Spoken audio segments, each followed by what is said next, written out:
அவர் நேருக்கு நேர் எங்களை பார்க்க முடியாது, ஏன்னா எங்களுக்கு அவர் துரோகம் பண்ணியிருக்கிறார்.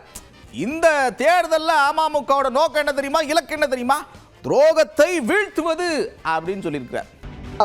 என்னை சந்திப்பதற்கும் ஏற்றுக்கொள்வதற்கும் பழனிசாமிக்கு தயக்கம் இருக்கு, ஏன்னா எங்களுக்கு துரோகம் செய்திருக்கிறார்.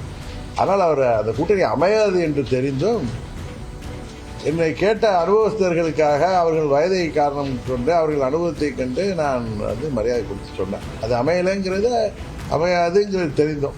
நாங்கள் தனியாக தான் போட்டுவிட்டோம். நாங்கள் தேமுதிகவும் நாங்கள் வெற்றி பெற முடியவில்லை.